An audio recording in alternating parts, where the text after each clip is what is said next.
नमस्कार। आज की खबर लेकर एक बार फिर स्वतंत्र बाजार में हम आपके सामने प्रस्तुत हैं। आज एक बार फिर हम आपको आज की ताजा खबर बताएंगे ताकि आपको अपने निवेश को सुरक्षित और समझदारी पूर्ण तरीके से करने में मदद मिले और आप जागरूक होकर सही फैसले ले सकें। शुक्रवार को एक बार फिर अंतर्राष्ट्रीय बाजार में सोने और चांदी की कीमतों में नई ऊंचाइयां देखी गई। सोना $4960 और चांदी $97 से ऊपर पहुंच गई। अब तो ये कहना भी बेमानी लगता है कि सोने और चांदी ने नई ऊंचाइयां छू ली, क्योंकि जब भी हम नई ऊंचाई की बात करते हैं तो अगले दिन एक नया स्तर बनता हुआ दिखाई देता है। कमजोर यूएस डॉलर, ग्रीनलैंड की जियोपॉलिटिकल जो टेंशन्स बनी हुई है वो, और फेडरल रिजर्व की स्वायत्तता पर खतरा, इन चारों कारणों के कारण सोने और चांदी में निरंतरता बनी हुई है। सोने ने इस एक हफ्ते में 7% की बढ़ोतरी हुई है, यानी सिर्फ एक हफ्ते में 7% सोने के दाम बढ़ गए हैं। तो आप समझ सकते हैं कि किस तरीके से ये सोने और चांदी के रेट बढ़ रहे हैं। फेडरल रिजर्व का जिस तरीके से ट्रंप ने क्रिटिसिज्म किया है, और खास तौर से जो वेनेजुएला और ग्रीनलैंड को लेकर जो जियोपॉलिटिकल संकट बना हुआ है, उसने सोने और चांदी के दाम बढ़ाने में बड़ी भूमिका निभाई है। क्योंकि आप समझिए कि भारतीय स्थितियां या भारतीय परिस्थितियों के कारण जो कारण बनते हैं, उससे सोने और चांदी के दाम उतना प्रभावित नहीं होते। ये पूरी तरीके से जियोपॉलिटिकल रीजंस पर ही निर्भर है। सोने और चांदी के दाम बढ़ाने में जियोपॉलिटिकल टेंशन, ट्रंप का जो फेडरल रिजर्व को क्रिटिसिज्म है उसके कारण, वेनेजुएला, ईरान, इन सब संकट के कारण इसने बड़ी भूमिका निभाई।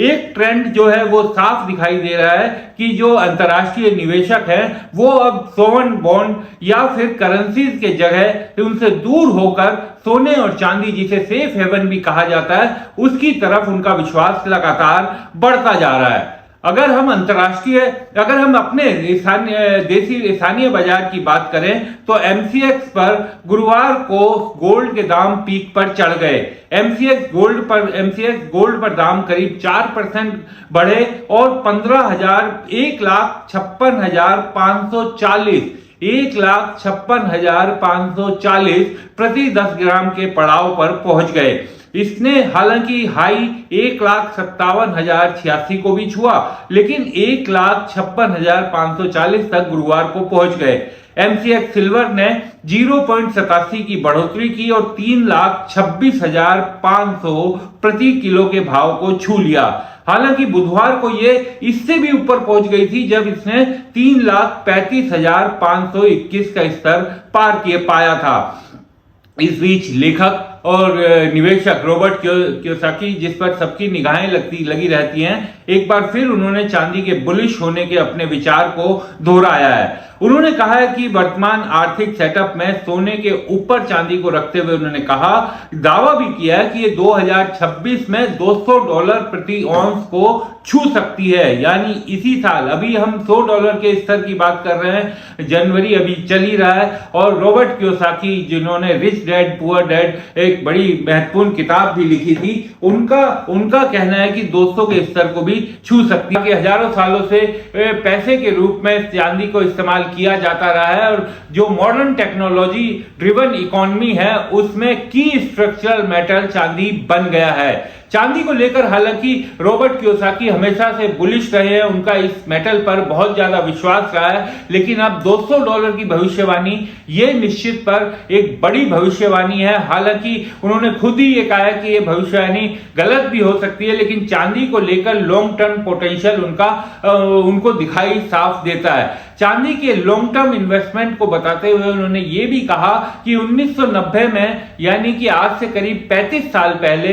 चांदी $5 प्रति औंस के भाव पर थी, और अब आप देखिए $95-97 तक ये पहुंच गई है। तो इसी तरीके से उन्होंने कहा कि वो चांदी को लेकर अभी भी अपने बुलिश नजरिए को रखते हैं, लेकिन उनकी भविष्यवाणी गलत भी हो सकती है, लेकिन चांदी में लॉन्ग टर्म पोटेंशियल हमेशा से बना रहेगा। रॉबर्ट कियोसाकी को आप इसलिए भी इन्हें समझने की कोशिश कीजिए क्योंकि वो पुराने निवेशक भी हैं, बड़ी किताब भी लिखी है, और 1965 में में उन्होंने $1, जब $1 प्रति औंस चांदी का भाव था, तब से उन्होंने चांदी में निवेश करना शुरू किया था, यानी तब से वो चांदी को खरीद रहे हैं। उन्होंने बार बार दोहराया है कि वोलेटिलिटी के बावजूद चांदी की जो लॉन्ग टर्म वैल्यू है वो हमेशा बनी रहेगी, यानी कि चांदी में जो भारी उठापटक आने की कहते हैं कि जितनी तेजी से चांदी बढ़ती है उतनी तेजी से गिर भी सकती है, वो उठापटक रहने की संभावना, आशंका होने के बावजूद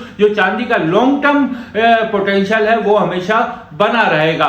तो ये रॉबर्ट कियोसाकी का हमेशा से कहना है और निश्चित तौर पर उनकी ये भविष्यवाणी एक बड़ी भविष्यवाणी है जिसकी तरफ लोग जरूर देखेंगे, लोग उन्हें सुनते भी हैं। लेकिन हम आपसे फिर भी अनुरोध करेंगे कि चांदी में कई बार हमने पहले भी बड़ी गिरावट देखी है, तो जब भी आप इस स्तर पर, क्योंकि अब चांदी बहुत ही ऊंचे स्तर पर चल रही है, $100 को छूने ही वाली है, तो आप जब भी चांदी में निवेश करें अपने विवेक से, समझदारी से तमाम चीजों को फैसला लेते हुए, और कभी भी अपने किसी से पैसा उधार लेकर निवेश ना करें, क्योंकि इस चाहत में जो निवेश करते हैं कि हम उधार लिए पैसे से लखपति बनकर दूसरे का पैसा वापस दे देंगे, वो अक्सर नुकसान खा जाते हैं। वहीं गुरुवार को अगर हम गोल्ड और सिल्वर के ETF की बात करें तो उसमें भारी गिरावट देखी गई थी। दोपहर के कारोबार के दौरान सिल्वर ETF करीब 12% और गोल्ड ETF 8% तक गिर गया था।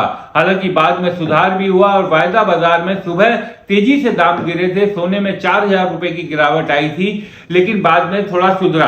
अब आप समझिए, क्योंकि ट्रंप के जो भारत के एक दिन पहले, यानी गुरुवार से ठीक पहले बुधवार की शाम को भारतीय समय के अनुसार रात को ट्रंप का एक बयान आया था, जो भारतीय मीडिया से बात करते हुए उन्होंने कहा था, और ये कहा था कि वो भारत से डील करने के सकारात्मक है, पॉजिटिव है। मोदी उनके अच्छे दोस्त हैं, प्रधानमंत्री, और जल्दी डील होने की उन्होंने उम्मीद जताई थी। जिसके बाद बाजार सोने और चांदी के दाम में थोड़ी गिरावट देखी गई, और जो $97-95 जैसे ही रेट थोड़े से गिरे तो प्रॉफिट बुकिंग भी तेज हो जाती है, और मुनाफाखोरी, क्योंकि लोग अपना पैसा, बड़े निवेशक अपना पैसा बनाने का, मुनाफा कमाने की होड़ में भी लग जाते हैं, जिस कारण ये गिरावट रही। लेकिन आज के जो अंतर्राष्ट्रीय बाजार की कीमतें दिखाई दे रही हैं सोने और चांदी को लेकर, उससे ऐसा अनुमान लगाया जा सकता है कि सोने और चांदी में आज भी तेजी रह सकती है, और ऐसा दिखाई दे रहा है। और एक और जो जरूरी चीज मैं आपको बताना चाहूंगा, क्योंकि कल कूचा महाजनी के कुछ व्यापारियों से मेरी बात हो रही थी, जिस समय हम बात कर रहे थे कि ETF पर गिरावट चल रही थी, उस समय चांदी के दामों पर वहां प्रीमियम चल रहा था, यानी कि जो दाम ETF पर अगर ₹100 दिखाया जा रहा है तो उस पर 5-7 रुपया उसका प्रीमियम चल रहा था। तो चांदी जो दाम था उससे MCX से ऊपर बाजार में अगर आप फिजिकल लेने जा रहे थे तो वो ऊपर बिक रही थी। और ये प्रीमियम तभी होता है जब शॉर्टेज आती है। हमने दिवाली के आसपास भी देखा था कि चांदी पर प्रीमियम बन गया था और 40-50 हजार तक का प्रीमियम उस समय छू रहा था। कल हालांकि जब हमने बात की थी तो 12 से 15 हजार रुपए का प्रीमियम था, और ये दिखाता है कि शॉर्टेज अभी भी बनी हुई है। तो ये थी आज की खबर। आपको इस बुलेटिन का एकमात्र उद्देश्य यह है कि आप थोड़े से समझदार रहें, जागरूक रहें, अंतर्राष्ट्रीय स्तर पर क्या चल रहा है वो आपको समय से पता चलता रहे, ताकि आप अपने फैसले अपने विवेक से, अपने समझदारी से ज्यादा बेहतर तरीके से ले सकें। आज की इस खबर में बस इतना ही। आप सभी से एक ही अनुरोध है कि जिस तरीके से आपने दास स्वतंत्र को अपना प्यार दिया है, दास स्वतंत्र बाजार के साथ भी जुड़िए और हमारे इस छोटे से प्रयास को आप तक पहुंचने में, ज्यादा लोगों तक पहुंचने में मदद कीजिए। बहुत बहुत शुक्रिया।